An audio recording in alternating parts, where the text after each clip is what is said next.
नमस्कार, राजस्थान 10 बजे में आपका स्वागत है। मैं हूं आपके साथ ज्योति पुष्पेंद्र सिंह। और चलिए शुरू करते हैं संभागवार बड़ी खबरों का सिलसिला। सबसे पहले बात करेंगे बीकानेर संभाग की, जहां से बड़ी खबर बता रहे हैं सहयोगी लक्ष्मण राघव। पीसीसी चीफ और प्रभारी मंत्री गोविंद सिंह डोटासरा अपने दौरे के दूसरे दिन भी बेहद सक्रिय रहे। सुबह 8 बजे से ही सर्किट हाउस में जन सुनवाई शुरू कर दी, जिसमें आम लोगों के अभाव अभियोग के साथ साथ कई कांग्रेसी कार्यकर्ताओं और नेताओं ने भी अपनी बात रखी। पूर्व प्रतिपक्ष नेता रामेश्वर डूडी ने मुलाकात की, तो वहीं भाजपा के विधायक बिहारी बिश्नोई, देहात जिला अध्यक्ष ताराचंद सारस्वत ने भी एक ज्ञापन सौंपा। उसके बाद आला अधिकारियों की एक बैठक ली। बैठक में भी गोविंद सिंह डोटासरा ने अधिकारियों को निर्देश दिया कि जो सरकार की योजनाएं हैं उन पर काम करें, जो फंड आवंटित हो चुका है उसको लेकर लेट लतीफ़ी ना करें। साथ ही साथ उसके बाद नेत्रहीन विद्यालय पहुंचे, जहां पर हॉस्टल का उद्घाटन किया। फर्स्ट इंडिया न्यूज़ से बातचीत में गोविंद सिंह डोटासरा ने कहा कि भाजपा की नीति को सब जान गए हैं, झूठ बोली जाती हैं। 3-4 बयानवीर नेता हैं, जिसमें सतीश पूनिया, राजेंद्र राठौड़, गुलाबचंद कटारिया शामिल हैं। ये ट्विटर खेलते हैं। जनता की समस्याओं को लेकर जो सांसद हैं वो कुछ कर नहीं पाए हैं, तो सीधे तौर पर उन्होंने भाजपा पर एक तरह से कहिएगा सवाल खड़े किए और गजेंद्र सिंह शेखावत के फ़ोन टैपिंग मामले में शेखावत को घेरे में लेते हुए कहा कि वो दिल्ली जाकर FIR कराते हैं। घटना जो है राजस्थान की है, यहाँ से चुने हुए प्रतिनिधि हैं। शाम ढले गोविंद सिंह डोटासरा शिक्षा निदेशालय भी पहुँचे, जहाँ पर शिक्षा निदेशक सौरभ स्वामी के साथ अधिकारियों की एक बैठक ली। बाद में जिला कलेक्टर नमित मेहता के आवास पर पहुँचे और कुछ समय बिताया और वो सीकर के लिए रवाना हो गए। कुल मिलाकर गोविंद सिंह डोटासरा का ये दौरा कहीं ना कहीं ये संदेश छोड़ने में कामयाब रहा कि कांग्रेस एकजुट है और यहाँ जो मंत्री हैं कम से कम वो दाएं बाएं गोविंद सिंह डोटासरा के दिखाई दिए। इसमें ये बात भी हो सकती है कि अब दरअसल संगठन में नियुक्तियां होनी हैं, मंत्री चाहते हैं अपने हिसाब से नियुक्तियां हो जाएं। जिला अध्यक्ष जो है देहात और शहर में बनने हैं। कहा यह जा रहा है काबीना मंत्री के परिवार से बड़ी मजबूत दावेदारी हुई है। तो ये तमाम चीज़ें थी, लेकिन कहीं ना कहीं गोविंद सिंह डोटासरा ने ये कोशिश की कांग्रेस की एकजुटता दिखे और साथ ही साथ ये संदेश छोड़ा कि जो विकास कार्य हैं कोरोना की चुनौती के साथ साथ उनमें गति लाई जाए। और चलिए आप रुक करेंगे अजमेर संभाग का, जहां से बड़ी खबर बता रहे हैं सहयोगी नवीन जोशी। कोरोना लॉकडाउन और कर्फ्यू में डील के साथ ही भीलवाड़ा कपड़ा नगरी में क्राइम का ग्राफ लगातार बढ़ता जा रहा है। एक सप्ताह में दूसरा मर्डर बीती रात को भीलवाड़ा के प्रतापनगर थाना सर्कल में सामने आया है। मर्डर की इस घटना के साथ ही क्षेत्र में सनसनी फैल गई। शुक्रवार रात की ये घटना बताई जा रही है, जिसमें पटेल नगर विस्तार क्षेत्र में एक युवक का बेरहमी से कत्ल कर दिया गया। कत्ल की ये घटना जैसे ही लोगों के सामने आई, लोगों ने इस मामले की सूचना प्रतापनगर थाना पुलिस को दी। CI भजनलाल के साथ साथ एडिशनल SP गजेंद्र जोधा व डिप्टी के बिल भी मौके पर पहुंचे। पुलिस ने शव को कब्जे में लिया और मौके पर ही FSL टीम के साथ साथ डॉग स्क्वाड को भी बुलाया, मगर देर रात तक पुलिस के हाथ खाली रहे और पुलिस अभी तक किसी भी निष्कर्ष तक नहीं पहुंच पाई है। गौरतलब है कि भीलवाड़ा शहर में ये दूसरी घटना है एक सप्ताह में जब ब्लाइंड मर्डर सामने आया है।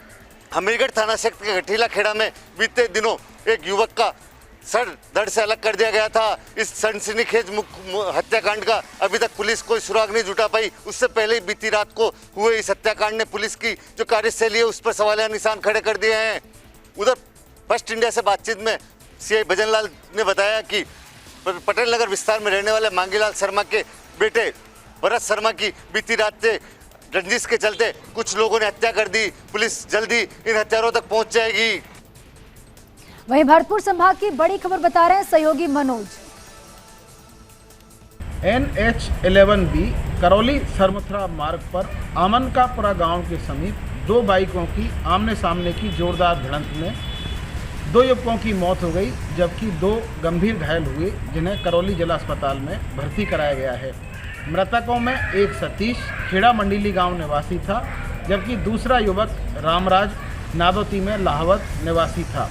हॉस्पिटल चौकी पुलिस के अनुसार सतीश करौली की ओर से खेड़ा मंडीली की ओर जा रहा था, जबकि रामराज अपने अन्य साथी दयानंद और राकेश के साथ करौली की ओर आ रहे थे। इस दौरान आमनकापुरा के समीप दोनों बाइकों की भिड़ंत हुई, जिसमें 2 की मौत हो गई, जबकि 2 अन्य घायल हुए। दोनों घायलों को करौली जिला अस्पताल में भर्ती कराया गया है। हॉस्पिटल चौकी प्रभारी चंद्र हुसैन ने बताया कि मृतक दोनों युवकों के शव पोस्टमार्टम कराने के बाद परिजनों को सौंप दिए गए। घायलों का करौली जिला अस्पताल में उपचार जारी है। अब बात कोटा संभाग की, जहां से बड़ी खबर बता रहे सहयोगी सचिन ओझा। कोटा एसीपी ने सांगोद थाने में की कार्रवाई। अपने साले के जरिए रिश्वत ले रहे कांस्टेबल दिनेश मीणा को किया गिरफ्तार।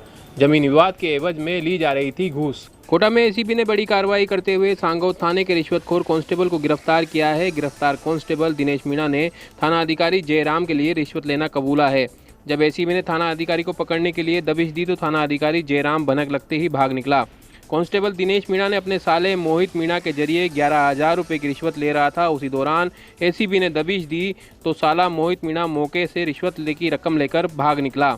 वहीं एसीबी ने कांस्टेबल दिनेश मीणा को गिरफ्तार कर लिया। पुलिस के शिकंजे में आए कांस्टेबल ने सांगोद थाना अधिकारी जयराम के लिए रिश्वत लेने की बात कबूली है।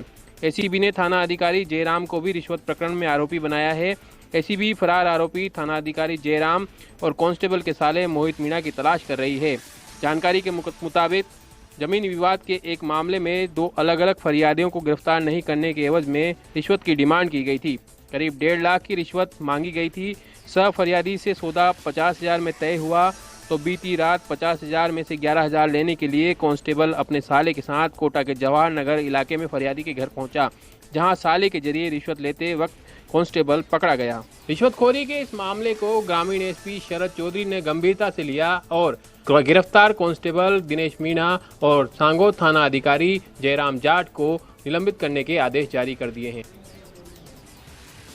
अब रुक करेंगे उदयपुर संभाग का, जहां से बड़ी खबर बता रहे सहयोगी पुनित।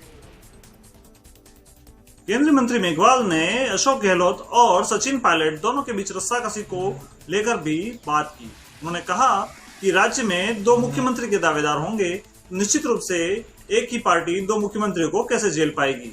वहीं उन्होंने भारतीय जनता पार्टी में भी 2 धड़ों की बात को सिरे से खारिज करते हुए कहा कि हमारे भारतीय जनता पार्टी में कोई भी अलग अलग नेता नहीं होता, पार्टी का नेता कमल का फूल है।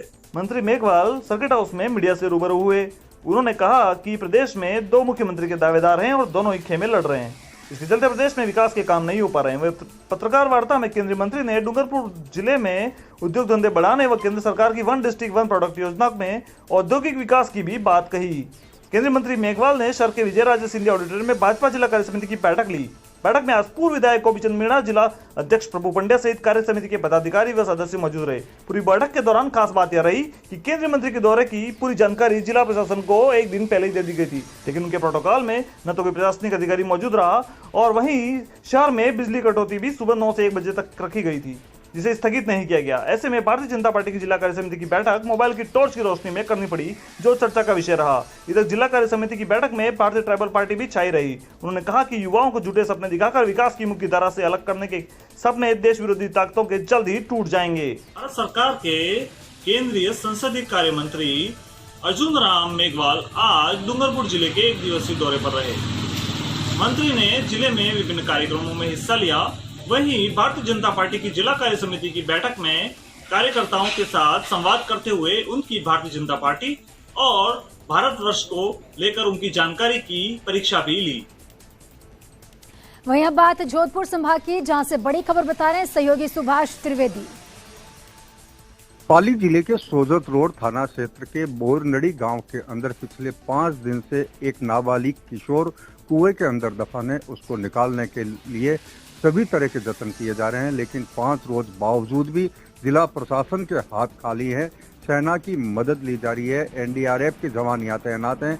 लगभग 100 जवानों का यहाँ जाब्ता तैनात किया गया है। कई पॉकलैंड सहित मशीनों के जरिए इसे निकालने के प्रयास किए जा रहे हैं, लेकिन जिस तरीके से तेजी के साथ मिट्टी ढह रही है और मलबा नीचे जा रहा है, यही रेस्क्यू अभियान में एक बाधा बना हुआ है। पुलिस अधीक्षक कालूराम रावत खुद यहाँ 2 बार जा चुके हैं। वे शनिवार को भी यहाँ मौके पर पहुंचे थे। सोजत के पुलिस उप अधीक्षक अहमद जाकड़ के साथ निरीक्षण करने के साथ साथ आवश्यक दिशा निर्देश दिए हैं। जिला कलेक्टर अंशदीप भी निगरानी रखे हुए हैं, लेकिन 5 दिन के बावजूद भी जिस तरह से इस नाबालिग किशोर को बाहर नहीं निकाला जा सका है, उसको लेकर ग्रामीणों की चिंताएं लगातार बढ़ती जा रही हैं।